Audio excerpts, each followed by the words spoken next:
तो अगर मैं कहूं कि आरंभ में अगर देखें तो जैसे अगर मान लें कि हिंदू धर्म एक परंपरागत धर्म था, तो हिंदू धर्म से बौद्ध धर्म निकला, जैन धर्म निकला प्राचीन काल में। और यदि मध्यकाल की ओर बढ़ने की तरफ आए तो हम कह सकते हैं कि सिख धर्म भी हिंदू धर्म से निकला। फिर यदि आप थोड़ी और परंपराओं की बात करें तो जैसे एक है कबीर पंथ।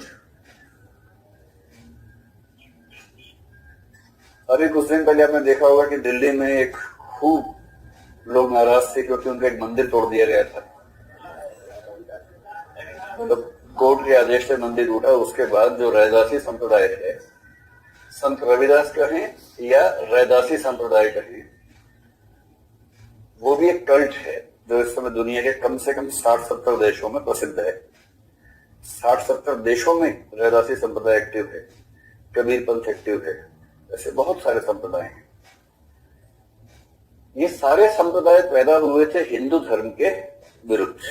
विरुद्ध का मतलब हिंदू धर्म की कुछ रूढ़ियों के विरुद्ध, ये कहते हुए कि हिंदू धर्म में इस चीज का स्कोप नहीं है, तो हमें एक ऐसा धर्म चाहिए जिसमें प्रगतिशीलता का स्कोप हो।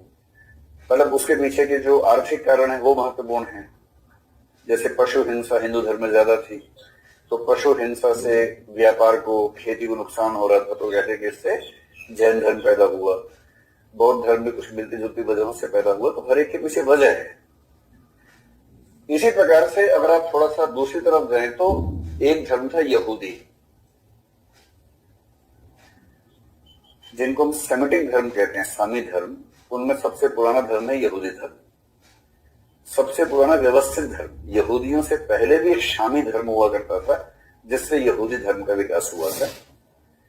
यहूदी धर्म की एक शाखा से निकली ईसाईयत, और ईसा मसीह जो कि जन्म से यहूदी थे, उन्होंने यहूदी धर्म का वैसा ही बहिष्कार किया जैसा महात्मा बुद्ध ने हिंदू धर्म का किया या महावीर ने हिंदू धर्म का किया। उन्होंने कहा ये कि मैं यहूदी धर्म का बहिष्कार नहीं कर रहा हूं, परिष्कार कर रहा हूं। ईसा मसीह ने ये कहा। पर वो तो समझने का तरीका ना कि आप क्या समझेंगे, लेकिन ये तो है ही कि नया धर्म तो बना ही दिया। और इसी यहूदी धर्म की दूसरी परंपरा आगे बढ़ते बढ़ते उस परंपरा से निकला इस्लाम। ठीक, तो दुनिया के अधिकांश धर्म आप कह सकते हैं कि दो मूल धर्मों से निकलते हुए दिख रहे हैं, एक हिंदू धर्म से और एक यहूदी धर्म से। पारसी धर्म थोड़ा सा अलग है। कुछ लोग कहते हैं कि पारसी धर्म का प्रभाव तो इन धर्मों पर भी दिखता है, यहूदी, ईसाई और इस्लाम पर भी, क्योंकि जो पारसी धर्म के बहुत प्रसिद्ध एक व्यक्ति हुए ज़रथुस्त्र, उनकी टीचिंग्स का असर माना जाता है कि ईसाइयत पर भी है ठीक ठाक और इस्लाम पर भी है। पर वो क्योंकि बहुत पॉपुलर नहीं रहा इसलिए उसका नाम लेने से बचते हैं। अभी हम इनसे काम चलाते हैं, ठीक है। तो अभी हम केवल इसका नक्शा बना रहे हैं, इस निबंध का विचार इससे बात करेंगे। तो एक मतलब तो यह कि पारंपरिक धर्म था हिंदू धर्म और यहूदी धर्म। ये सब नए धर्म जब आए तो उन्होंने परंपरागत धर्मों को चुनौती पेश की। ठीक, अब आगे बढ़ते हैं। एक समय के बाद इस्लाम के अंदर से सूफी मत शुरू हुआ, और सूफी मत ने एक खास सेंस में इस्लाम के सामने चुनौती पेश की। अगर इस्लाम के धार्मिक जो संप्रदाय है उनकी बात करें तो आपको पता है कि पहले इस्लाम था, आगे चल के वो सुन्नी और शिया मतों में विभाजित हो गया। और इसका मतलब ये हुआ कि जब सुन्नी और शिया मत बने होंगे तो उन्होंने भी अपने परंपरागत ढांचों के खिलाफ एक मुहिम तो की ही होगी, साधारण सी बात है। सूफियों का आंदोलन ज्यादा महत्वपूर्ण है क्योंकि सूफी लोगों ने इस्लाम की मूल मान्यताओं पर चोट की, ठीक ठाक चोट की। इसी प्रकार से अगर आप कहें कि बौद्ध धर्म बहुत बेहतरीन हो गया, इसी बौद्ध में आगे चलकर महायान पैदा हो गया, और उस महायान ने चीजों को सिंप्लीफाई किया, आसान किया, इतना आसान किया कि जो मूल बौद्ध धर्म था, मूल बौद्ध धर्म हीनयान है, यानी बुद्ध के विचारों के नजदीक अगर आप देखेंगे तो हीनयान है। महायान ने चीजों को आसान कर दिया। जब आसान कर दिया तो ज्यादा फॉलोअर्स महायान के हो गए, और हीनयान को आज कोई नहीं पूछ रहा है, कम से कम भारत में तो नहीं पूछ रहा है। केवल श्रीलंका में और कुछ और देशों में हल्का फुल्का उसका रूप है, और जापान हो, चीन हो, इन सब देशों में महायान चलता है, हीनयान को कोई पूछता नहीं वहां पर। तो महायान जो कि परंपरागत बौद्ध धर्म के विपरीत था, लगभग विरुद्ध था, वो बौद्ध धर्म को लगभग खा ही गया। जैन धर्म में कहते हैं कि दिगंबर लोग शुरुआती संप्रदाय के लोग थे, ज्यादा जो रूढ़िवादी हैं, ज्यादा परंपरावादी हैं, दिगंबर हैं।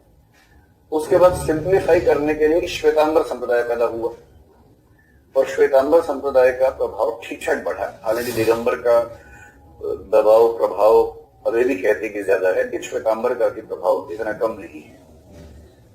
तो हम कह सकते हैं कि ये बात केवल हिंदू से बौद्ध या जैन बनने की नहीं है, ये बात तो जब आप जैन बौद्ध बन जाएंगे उसके बाद भी लागू होगी। उसमें कोई कैसे इस चीज से बच सकता है? इसका मतलब ये हुआ कि धर्मों की दुनिया में लगभग हर धर्म अपने से पिछले धर्म के विरुद्ध पैदा हुआ, और जो किसी के विरुद्ध पैदा हुआ आगे चलकर उसी धर्म के भीतर से कुछ नए रूप उसके विरुद्ध पैदा हुए। और ये प्रक्रिया कहीं रुकने वाली है, यह प्रक्रिया लगातार चलने वाली है, लगातार चलने वाली है। जैसे सिख धर्म विकसित हुआ, सिख धर्म के भीतर से आप देखते हैं कि जो निरंकारी संप्रदाय है वो सिख धर्म के भीतर परंपरागत सिख संप्रदाय से अलग हो गया, निरंकारी संप्रदाय है। इससे निरंकारी लोगों को सिख लोग बहुत सम्मान की निगाह से नहीं देखते हैं, पर निरंकारियों का दावा है कि जो सिख होने के सच्चे गुण है वो उनके अंदर है, वो खुद को प्रमोट करते हैं।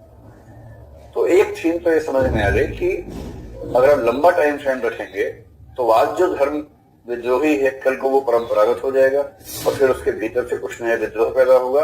तो ये एक प्रक्रिया ऐसी है जो कभी खत्म नहीं होती है, लगातार चलने वाली अनवरत प्रक्रिया है। एक तो कंटेक्स्ट ये हो गया।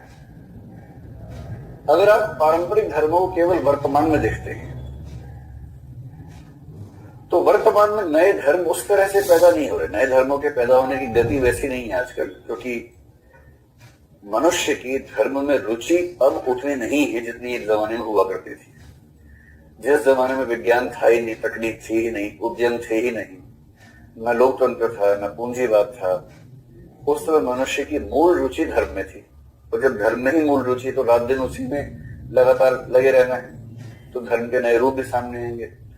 अब धर्म हमारी रुचियों का बहुत छोटा सा हिस्सा है, और चूंकि बहुत छोटा सा हिस्सा है इसलिए मनुष्य की सम्मिलित ऊर्जा का बड़ा हिस्सा लगता है उद्योग में, व्यापार में, विज्ञान में, तकनीक में, पॉलिटिक्स में। छोटा सा हिस्सा लगता है धर्म में। इसलिए धर्म के स्तर पर उतनी उठापटक, उतने नए प्रयोग आज की दुनिया में देखने मुश्किल है। लेकिन हाँ, टेंडेंसी थोड़ी बहुत बातों में दिखेगी। हाँ, मतलब हिंदू धर्म का नाम, मतलब हिंदू धर्म कहें ना कहें, हिंदू धर्म नाम तो बहुत बाद में पड़ा है, सीधी सी बात है। कुछ लोग बोलते हैं कि उसको सनातन धर्म कहना ज्यादा ठीक है, तो ठीक है, सनातन कह लीजिए, एक ही बात है। सनातन का मतलब ये हुआ जो सनातन हो, यानी जो शाश्वत हो, नित्य हो, इटर्नल हो, उसको बोलते सनातन धर्म। तो कुछ लोग बोलते वैदिक धर्म था, जो वैदिक मान्यताओं को मानने वाले लोग हैं उन्हीं को सनातन धर्म कह दिया गया, और आगे चलकर उसको हिंदू धर्म कह देते हैं। हिंदू शब्द तो सीधी सी बात है, बहुत बात का शब्द है, तो हम उस समय तो नहीं इस्तेमाल करते होंगे इसका प्रयोग, ठीक है।